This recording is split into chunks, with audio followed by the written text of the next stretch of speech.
Y yo quisiera no decírselos. Quisiera mejor quedarme callado y no decírselos, porque es que se van a sentir, se van a ofender. Y siempre está uno con ese pendiente. Pero yo quiero decirle hoy que es para edificación, exhortación, pero también debe traer consuelo. No tiene que ser más solamente a palos, porque no somos animales, no somos para agarrar a la gente a palos. Muchos sí lo hacen, pero nosotros no. Vamos a orar. Padre Celestial, te damos gracias por este tiempo, Señor, de tu palabra. Danos sabiduría, Señor, para poder compartirla con amor, para que mis hermanos sean edificados así como yo, Señor. Ayúdanos a aprender juntamente de ella. Sabemos que somos tu pueblo y que debemos de asistir a esta congregación porque así tú lo pides, Señor. Te pedimos perdón por nuestros pecados y también pedimos que tu Espíritu Santo venga en medio nuestro para poder, para que abra nuestro entendimiento para entender tu palabra, Señor. Gracias por tu amor, por tu gracia y por tu misericordia, porque estamos aquí. Te lo pedimos en el nombre de Jesús. Amén. Vayan a Romanos capítulo 12, versículo 9 al 13. Vamos a leer 2 versículos. Ahí en Romanos 12. Y dice la palabra de Dios que versículo 9 está ahí en Romanos 12, versículo 9 al 13. Y el tema de hoy, como podemos decirlo, debemos de haber un regocijo dentro de la iglesia. Debemos estar contentos cuando nos reunimos. ¿Por qué razón? Porque somos la iglesia que Jesús dio su vida por nosotros. Esa es la iglesia. En el griego pues dice, a ver, déjame acordar la palabra griega que se usa para la iglesia, eclesia. Entonces la interpretación de nuestro lenguaje es llamados fuera. Fuimos rescatados, dice Pedro, que fuimos rescatados de las tinieblas a su luz admirable. Entonces, vean ahí lo que dice la palabra de Dios, Romanos 12, versículo 9 al 13. El amor sea sin fingimiento, aborreced lo malo, seguid lo bueno. Amaos los unos a los otros con amor fraternal, en cuanto a honra, prefiriéndoos los unos a los otros, en lo que requiere diligencia, no perezosos, ferviente en espíritu, sirviendo al Señor, gozosos en la esperanza, sufridos en la tribulación, constantes en la oración, compartiendo para las necesidades de los santos, practicando la hospitalidad. El apóstol Pablo va directo al grano, claro en lo que él dice. Debemos de ser en nuestro amor, que no sea de amor fingido, que nuestro amor debe ser no como la del mundo. El amor del mundo es, si tú tienes algo que ofrecerles, te aman mucho, te dan, tienes para darles, te sobran amigos. Ellos te aman por lo que tú le estás dando, no porque te aman de verdad. Entonces el día que tú no tengas nada que ofrecerles, y no, este camarada lo hacíamos porque nos daba. Un amor que finge solamente, o te hablan bien enfrente de ti, pero de tu espalda dicen otra cosa. Eso es amor fingido, pero dice que nuestro amor sea sin fingimiento. Todo lo contrario, debemos de aborrecer lo malo y debemos de seguir cada día buscando lo bueno, amándonos unos a otros, con amor fraternal. Es un amor de abrazo. Por eso es que la iglesia debe estar regocijándose, porque somos un pueblo que Dios rescató de las tinieblas y los trajo a su luz admirable. Cuando estamos aquí y tenemos que saber la voluntad de Dios, que se revela cada vez que obedecemos y estamos renovando nuestra mente de la verdad que proviene de la palabra de Dios. Vayamos a Proverbios capítulo 3, versículos 5 y 6. Fíjate bien de dónde debemos de poner nuestra confianza. Dice, fíate de Jehová de todo tu corazón. No dice solamente una parte de tu corazón, dice completo, todo.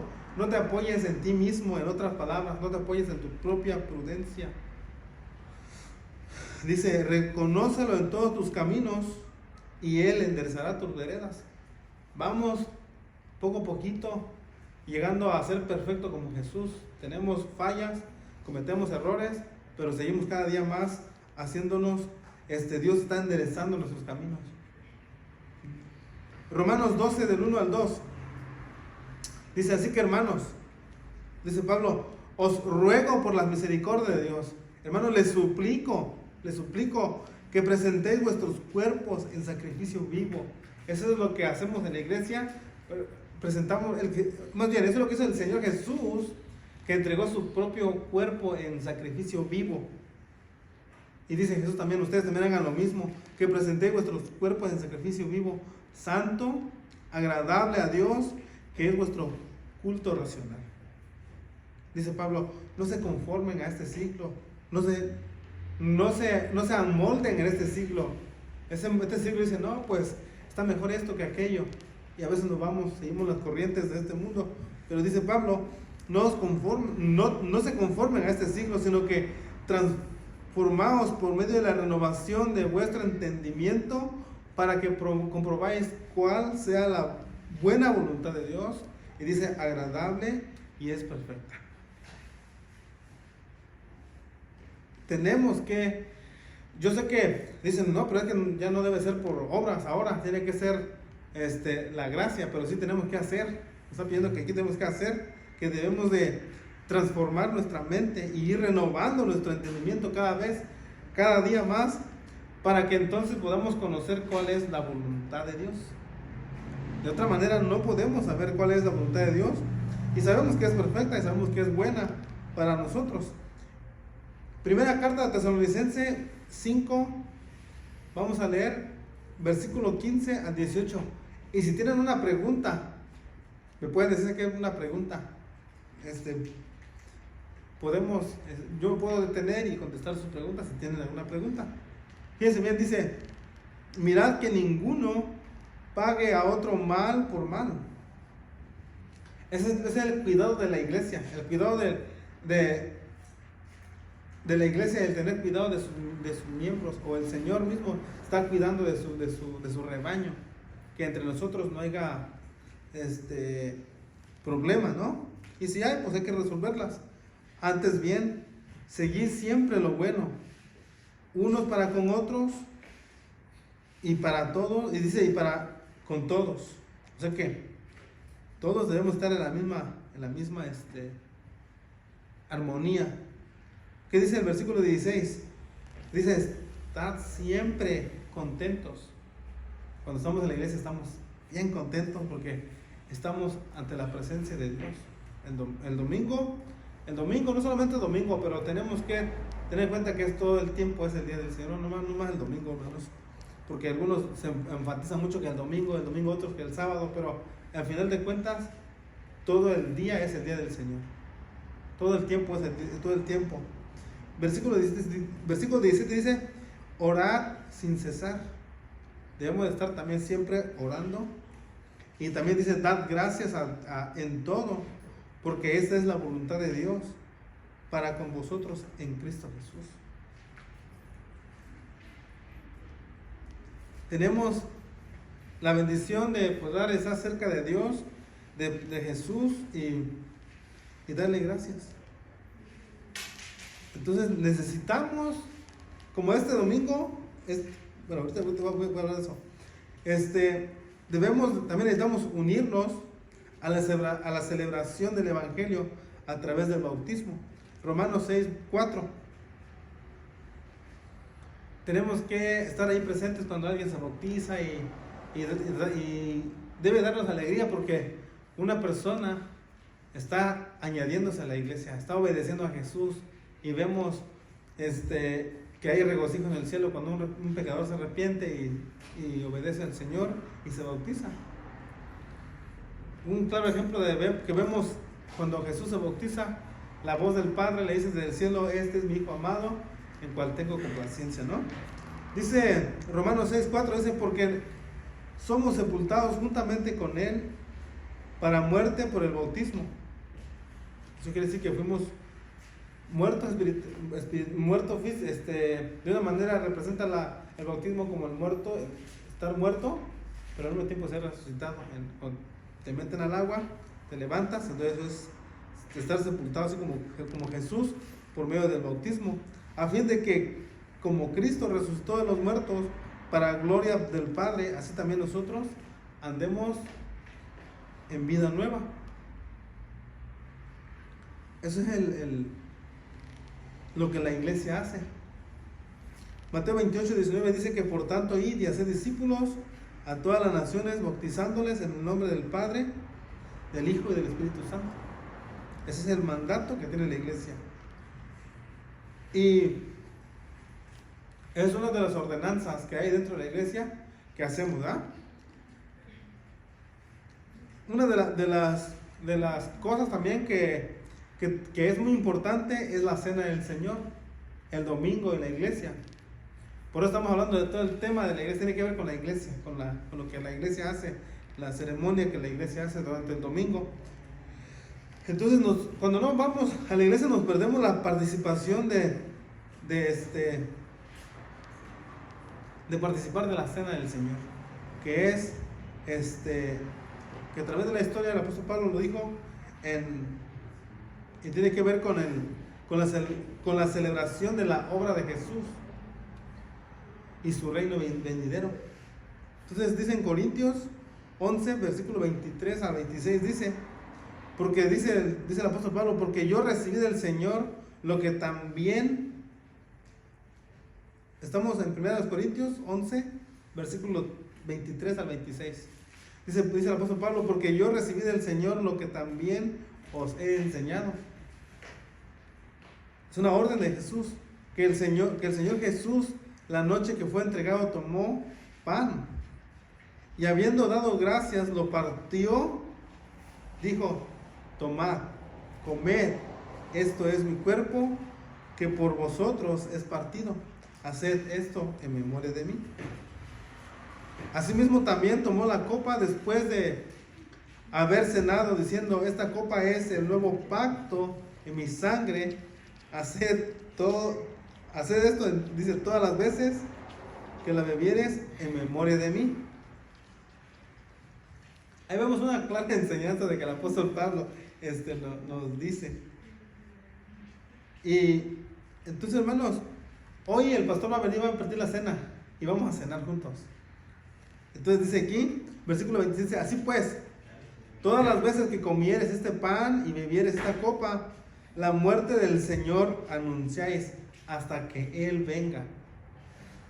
Él va a venir por su iglesia, hermanos. Va a venir por nosotros y es una bendición de nosotros. Somos el pueblo redimido por la sangre de Jesús. Somos la iglesia que Él mismo pagó con su sangre. Tenemos un valor. La gente nos llama cristianitos. Esos cristianitos, esos nos tienen como algo bajo. Nos tienen por los suelos. Pero eso no determina quiénes somos. No porque nos lo digan, quiere decir que somos ese tipo de personas. No somos ese tipo de personas. Somos personas que no, dice Pedro, que no costó, que no fue con oro ni con plata, sino con la sangre de nuestro Señor Jesucristo. Y eso nos da el valor porque somos su pueblo, somos sus hijos, su hijo. Entonces, otra de las cosas también que podemos, también necesitamos estar siempre al pendiente de la administración de unos y de otros. Por decirlo así, el hermano tiene cierto problema, me lo comunica y ahorita se va a dormir. Entonces me lo comunica y nosotros como tenemos que orar por él. Tenemos que orar por él. Entonces, hermanos, debemos de, vayan a Juan capítulo 13, versículo 34 al 35. Tenemos que estar en unión los unos con los otros, entre hermanos y hermanas que también tienen comunión. Déjalo aquí, tú dejas.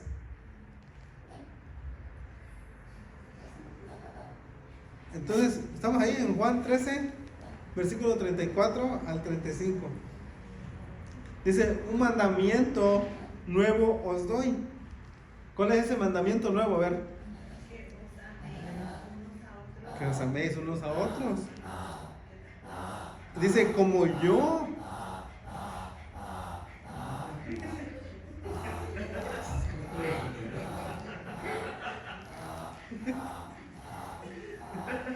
Ya déjalo, hijas. Tenemos visita el día de hoy, así es que bueno, ese es el mandamiento que Jesús nos dijo, hermanos, que os améis unos a otros. Versículo 35 dice, ¿cómo vamos a ser conocidos entonces? Dice, en esto conocerán que sois mis discípulos, si tuviereis amor unos con otros. Ahí vemos el mandamiento que Jesús nos dejó. Entonces, vayan a Efesios 4:12. Efesios 4:12 dice, a fin de perfeccionar a los santos para la obra del ministerio, para la edificación del cuerpo de Cristo. ¿Se acuerdan que esto lo usamos la semana pasada? Entonces, ese es el propósito. Vayan otra vez a Romanos 12. Y comenzamos diciendo que debemos de tener amor unos por otros. Eso es la iglesia. La iglesia debe de armonía, debe de haber amor entre los hermanos, armonía dentro con los hermanos. Vayan a Romanos 12, versículos 10 al 16. Dice, amaos los unos a los otros con amor fraternal. En cuanto a honra, prefiriéndoos unos a los otros, en lo que requiere diligencia, no perezosos, fervientes del Espíritu, sirviendo al Señor, gozosos en la esperanza, sufridos en la tribulación. La iglesia ha pasado no por tribulación, pero ¿sabe qué? La iglesia está siendo atribulada por las malas enseñanzas, ha sido bombardeada la iglesia por los herejes. Uno de los primeros personas que comenzaron con eso es uno de los se llama Marción se llama. Él nació antes de 190 después de Jesús. Él conoció al apóstol Juan de cerquitas, y hasta donde sabemos de la historia es que Irineo es quien escribe un poco acerca de este señor de Marción. Por ahí hay un tema que se llama marcionismo, que viene siendo eso es historia. Entonces él agarró textos de la Biblia, los que le interesaba, y él mismo fue formando un evangelio propio. Él agarró solamente 10 cartas del Nuevo Testamento y agarró todos los textos bonitos que hablan del amor en el Antiguo Testamento, y él hizo su propio canon de la Escritura. Él fue el primerito que hizo el canon de la Escritura. Solamente es un comentario histórico para que ustedes sepan de dónde empieza la herejía dentro de la iglesia. Entonces, Irineo de León, del León, o con L-I-Y-O-N, él es uno de los que empiezan a hablar sobre la doctrina del Espíritu Santo, del Dios Trino, y empieza toda la historia así, pero desde ahí, mucho antes, empezó la herejía dentro de la iglesia. Y por eso que la iglesia ha sufrido de esa manera, no de una manera de tribulación, pero sí ha sufrido el ataque de los herejes de la historia. Y entonces por eso que se escribió, el apóstol Pablo estaba compartiendo con los Gálatas, diciéndole: Gálatas insensatos, ¿quién os enseñó, verdad? Ellos estaban así. Entonces el Señor quería agarrar todos los textos que hablan del amor, el amor. Él no creía en la ira de Dios. Dios dice: Dios no puede ser así. Dios es un Dios de amor. Y de ahí vemos, los testigos de Jehová empezaron a agarrar ese tipo de doctrina, y hasta un cantante por ahí famosito empezó a decir que el Dios del Antiguo Testamento no tiene nada que ver con el Dios del Nuevo Testamento, y se fueron distorsionando el Evangelio porque no entendían la plenitud de lo que es la palabra de Dios. Y nosotros sabemos que Dios es un Dios de amor, pero también es un Dios de ira. Así es como nosotros hacemos el Evangelio correcto. Decimos de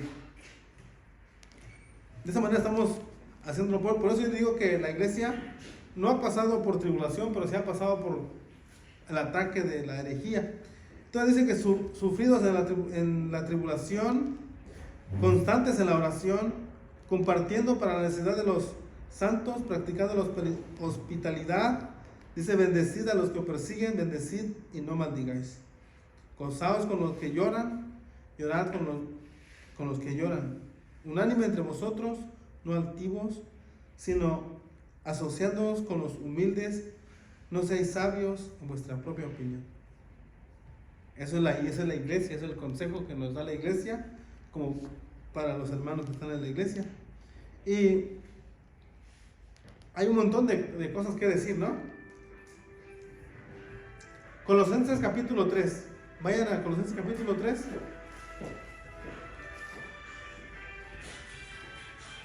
En la congregación se debe de cantar alabanzas. Se debe de cantar alabanzas en la congregación,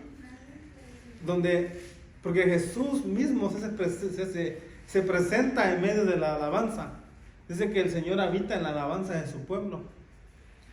Vean lo que dice Colosenses capítulo 3, versículo 16. Dice: la palabra de Cristo more en abundancia en vosotros.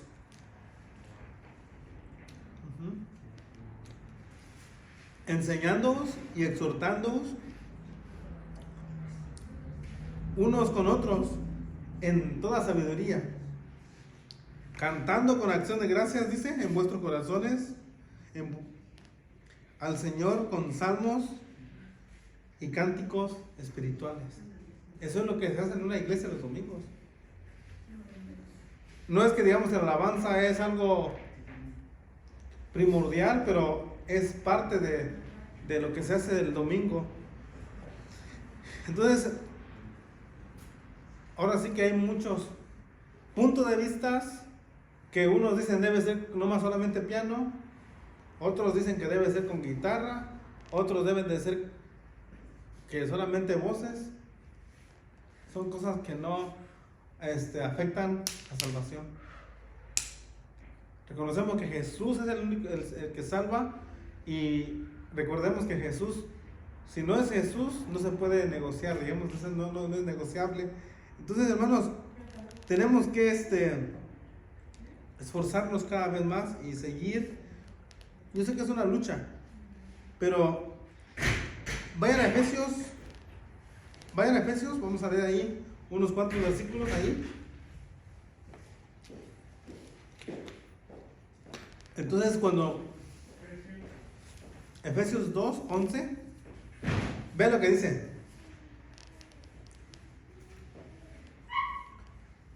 debemos de comunicar el evangelio, debemos de compartir el evangelio, aún sin entre toda clase de personas, raza, lengua, nación, de clase social, clase económica, pobre, rico. Tenemos que compartir el evangelio, ¿verdad? Por tanto, dice: acordaos de que en otro tiempo vosotros, los gentiles, en cuanto a la carne, erais llamados incircuncisión por la llamada circuncisión hecha con mano en la carne. Dice aquí: en aquel tiempo estabais sin Cristo. Hablando de cuando estábamos sin Jesús, y solamente era manual, ¿no? Pero dice: alejados de la ciudadanía de Israel y ajenos a los pactos de la promesa, sin esperanza y sin Dios en el mundo. Así era la condición de cada uno de nosotros cuando estábamos en Jesús, sin Jesús. Fíjense bien, estábamos sin esperanza y sin Dios en el mundo. Y decíamos que éramos bien felices. ¿Sí o no? Fíjate cómo vemos ahora la palabra de Dios y nos abrió el entendimiento y nos abrió los ojos de decir, ¿sabes qué? Yo no soy feliz en el mundo. Yo no estoy en el mundo. Pero ahora en Cristo Jesús, vosotros que en otro tiempo estabais lejos, habéis sido hechos cercanos. ¿Por la qué? Por la sangre de Jesús. Ahora están cada vez más cerca de Jesús. Por eso es que vemos también en los textos de Hebreos que dice que debemos acerquémonos ante el trono de la gracia con toda seguridad. Sabemos que Dios está allí. Sabemos que Dios está presente. Y eso quiere una confianza en nosotros para acercarnos al Señor. Acercarnos al Señor. Hermanos, pero ahora en Cristo Jesús, vosotros en otro tiempo estabais lejos, habéis hechos cercanos por la sangre de Cristo. Porque Él es nuestra paz. Él es nuestra paz, que de ambos pueblos hizo uno, derribando la pared intermedia de la separación. Fue quitado el velo. Y ven este texto, analicen este texto, dice, aboliendo en su carne las enemistades. Eso quiere decir que le dieron latigazos por todas esas cosas. Dice la ley de los mandamientos expresados en ordenanzas, para crear en sí mismo de los dos un solo y un nuevo hombre, haciendo la paz, y mediante la cruz reconciliando con Dios a ambos en un solo cuerpo, matando en ella las enemistades. Ese texto está fuerte. Dice, y vino y anunció las buenas de paz a vosotros que estabais lejos, y a los que estabais cerca, a los que estaban cerca también.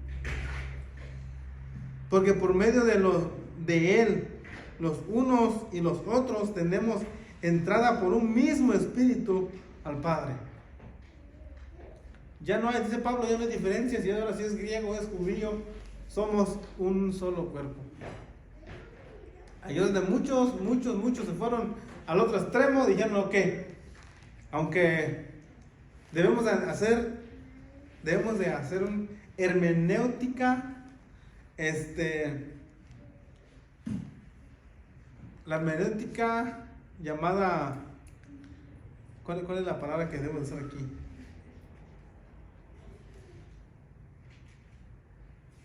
Honesta, la hermenéutica honesta, porque no nos podemos ir a la que ya tienen. Debemos de ver nuestra evaluación personal, nuestra hermenéutica, cómo vamos a entender ese texto o cómo lo podemos aplicar. Dice que así que ya no sois extranjeros, ahora ya no son extranjeros ni advenedizos, sino conciudadanos de los santos y miembros de la familia de Dios. Aquí es donde usamos otra la palabra iglesia, porque somos una familia de Dios. Pablo usa miembros, pero también se puede poner como iglesia, porque no solamente es miembro, sino es una iglesia. Había un escritor llamado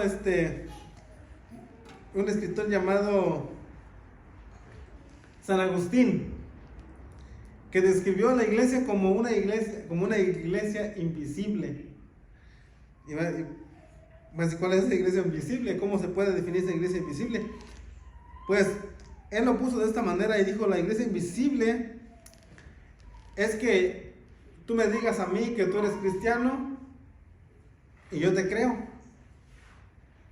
pero yo no sé cómo está tu corazón. Esa es una manera de ver una iglesia invisible, porque tú dices que eres de Cristo y yo te creo, porque tú me lo dices, mas yo no puedo ver tu corazón, qué está pasando dentro de ti, de tu corazón. No podemos ver qué está pasando dentro de tu corazón. Si realmente eres una iglesia como lo que Jesús dice, o como dice el profeta Isaías, que nomás de labios me honran, pero su corazón está lejos de mí. Esa es una manera de poner la iglesia invisible. Ahora, la iglesia, dijimos la otra vez que no es este edificio, no es un edificio lujoso, somos nosotros que componemos la iglesia. Por eso que estamos hablando de miembros. Dice el apóstol Pablo que al último tiempo estábamos lejos, ¿no? Dice, y miembros de la familia de Dios. Versículo 20 dice, edificando sobre el fundamento de los apóstoles y profetas, siendo la principal piedra del ángulo Jesucristo mismo. Él fue quien puso a los apóstoles como la piedra angular que en aquel tiempo fue desechado por los hombres. Versículo 21 dice, en quien todo el edificio bien coordinado va creciendo para ser un templo santo del Señor. Tenemos que seguir creciendo. Dice, en quien vosotros también sois juntamente edificados para morada de Dios en el Espíritu. Efesios 4:3 dice, solícitos en guardar la unidad del Espíritu en el vínculo de la paz.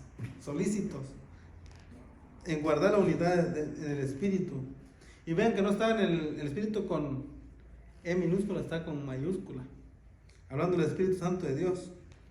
Vayan en Santiago capítulo 2 versículo 1 y dice, hermanos míos, que vuestra fe en nuestro glorioso Señor Jesucristo sea sin acepciones personales.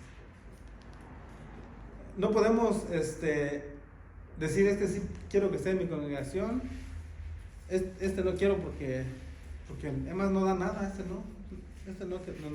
La iglesia de Dios no se compone así. La iglesia de Jesús, Él derramó su sangre por cada una de las personas. Esos son los que sí deben de estar en la iglesia del Señor, por los que Él compró con su propia sangre. Apocalipsis 5:9 dice, y cantaban un nuevo cántico diciendo, digno eres de tomar el libro y de abrir sus sellos, porque tú fuiste inmolado y con tu sangre nos has redimido para Dios, de todo linaje y lengua y pueblo y nación. ¿Quién lo hizo? Jesús mismo. Él pagó el precio.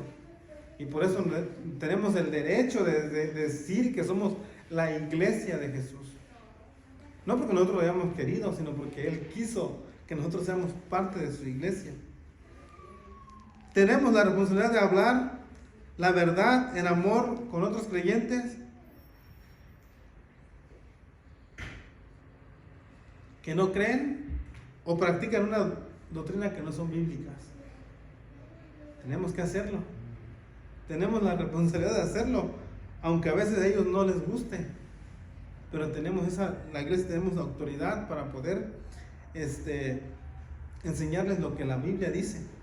Efesios 4:15 al 16 dice, sino que siguiendo la verdad en amor, crezcamos en todo en aquel que es la cabeza, esto es Cristo. Debemos de crecer. Versículo 16, en quien todo el cuerpo, bien concertado y unido entre sí por todas las coyunturas que se ayudan mutuamente según la actividad propia de cada miembro, recibe su crecimiento para ir edificándose en amor. Esa es la iglesia. Cada vez más vamos creciendo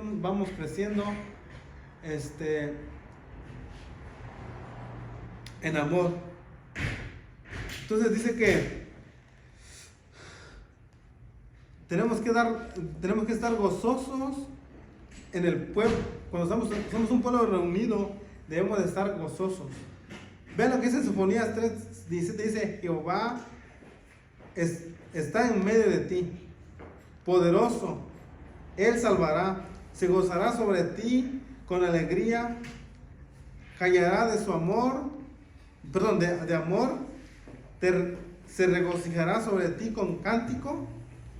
Y Salmo 149:4 dice, porque Jehová tiene contentamiento de su pueblo, hermoseará a los humildes con la salvación. Entonces, ¿no te gustaría llegar y llegar los domingos y mirar a tu hermano que no me toda la semana y decir, hermano, me da gusto verte, me da alegría mirarte porque toda la semana sin mirarnos? Cuando estamos aquí nos da gusto de vernos unos a otros. Vayan a Hechos 16:5 y ya con eso vamos a terminar. Así que las iglesias, perdón.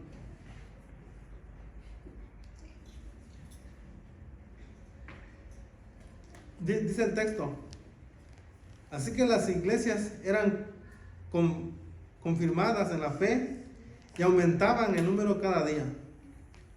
Entonces podemos decir que los miembros de la iglesia en todos estos lugares confirmaban cada vez más en Jesús, eran su fe cada vez más sólida en Jesús, y cada día más se unían más y más personas en las iglesias, en la congregación. Entonces, esa es la clase de hoy. Espero que haya sido de edificación para ustedes. ¿Terminamos?